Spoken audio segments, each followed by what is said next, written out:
8 ঘন্টা সুভাষ গ্রামের বাড়িতে তল্লাশি এবং রীতিমতো প্রসূন চট্টোপাধ্যায়কে নিয়ে গেল ইডি। যেমনটা জানা যাচ্ছে, শুক্রবার সকাল থেকে ইডির হানা চলছে একাধিক জায়গায়, কলকাতা, হাওড়া, সোনারপুর, সুভাষ গ্রাম, সল্টলেক। আর এরই মধ্যে প্রসূন চট্টোপাধ্যায়ের বাড়িতে ইডি তল্লাশি। 8 ঘন্টা ধরে সুভাষ গ্রামের বাড়িতে চলে অভিযান। অবশেষে প্রসূনকে বাড়ি থেকে নিয়ে গেল ইডি। সন্দীপ ঘোষের বেলেঘাটার বাড়ির পাশাপাশি সন্দীপ ঘনিষ্ঠ একাধিক ভেন্ডার ব্যবসায়ীর বাড়িতে অভিযান বলে জানা যায়। হাওড়ার কৌশিক কোলে, বিপ্লব সিংয়ের বাড়িতে, সুভাষ গ্রামে প্রসূন চট্টোপাধ্যায়ের বাড়ি এবং হুগলির কুণাল রায়, সল্টলেকের ব্যবসায়ী স্বপন সাহার বাড়িতে এদিন হানা দেয় ইডি।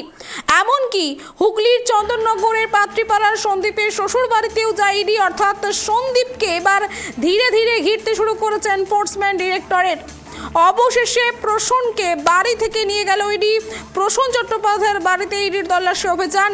8 ঘন্টা ধরে সুভাষ গ্রামের বাড়িতে অভিযান।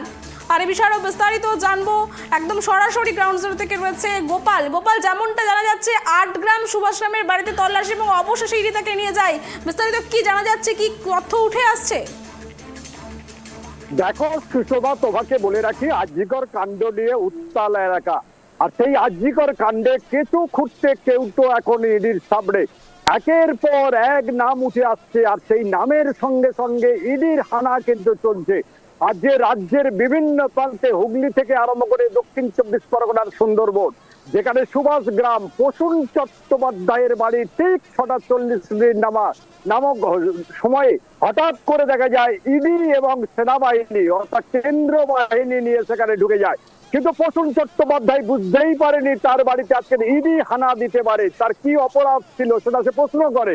ইডির সঙ্গে বাদানুবাদ বারবার চলতে থাকে। দীর্ঘ 8 ঘন্টা জেরার পর শেষ পর্যন্ত ইডিকে ইতিমধ্যে আটক করে ইডি দপ্তরের কলকাতায় নিয়ে যাওয়া হচ্ছে প্রসূন চট্টোপাধ্যায়। মনে করা হচ্ছে এই প্রসূন চট্টোপাধ্যায়কে জিজ্ঞাসাবাদ করার পরে আরো অনেক তথ্য বেরিয়ে আসবে, যেটা নিয়ে দিনের পর দিন এত তোলপাড় হচ্ছে রাজ্য রাজনীতি। সুষমা, মূলত কি জানা যাচ্ছে, তার বিরুদ্ধে কি অভিযোগ রয়েছে? দেখো, সে ছিল হচ্ছে অপারেটর, অর্থাৎ হচ্ছে ডাটা অপারেটর। অর্থাৎ মূল যিনি কালপিটের যার নাম রয়েছে প্রিন্সিপাল, তার ডাটা অপারেটর।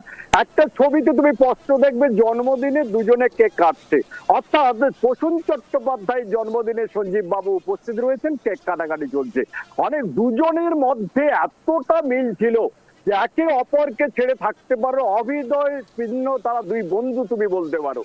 সেই কারণে কিন্তু প্রসূন চট্টোপাধ্যায়কে আজকে জেরা করা হচ্ছে বলে মনে করা হয়। কারণ তুমি জানবে, যত হসপিটাল কারো যে কোনো কাজে যিনি ডাটা অপারেটর থাকে তার কাছে কিন্তু সমস্ত বিষয় আছে, যেখানে নির্দেশ যেমন ডাটা অপারেটর ভাবে যেমন নির্দেশটা হয় তেমন ভাবেই সেই ডাটা অপারেটর সেগুলো এন্ট্রি করেন। আর সেই এন্ট্রি করতে গিয়ে কি শস্যের ভেতরে কোনো ভূত রয়েছে নাকি ঘুঘুর বাসা এবার ধরা পড়বে, সেটা প্রশ্ন কিন্তু এলাকাবাসীর।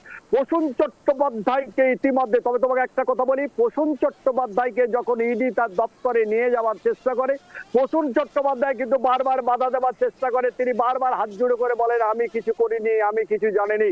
কিন্তু নাই বা কিছু করুক, নাই বা কিছু জানুক, ইডির দপ্তরে যখন যাচ্ছে নিশ্চয়ই কিছু বেরোবে বলে মনে করা হচ্ছে। সুষমা, ধন্যবাদ গোপাল। যেমনটা জানা যাচ্ছে, একদম 8 ঘন্টা জেরার পর অবশেষে ইডির হাতে ধরা দিল প্রসূন চট্টোপাধ্যায়। প্রসূন চট্টোপাধ্যায়কে নিয়ে গেল ইডি। শুক্রবার সকাল থেকে ইডির হানা চলছে একাধিক জায়গায়। এদিন এরই মধ্যে প্রসূন চট্টোপাধ্যায়ের বাড়িতেও হানা দেয়। 8 ঘন্টা ধরে সুভাষ গ্রামের বাড়িতে চলে অভিযান। অবশেষে প্রসূনকে বাড়ি থেকে নিয়ে যায় ইডি।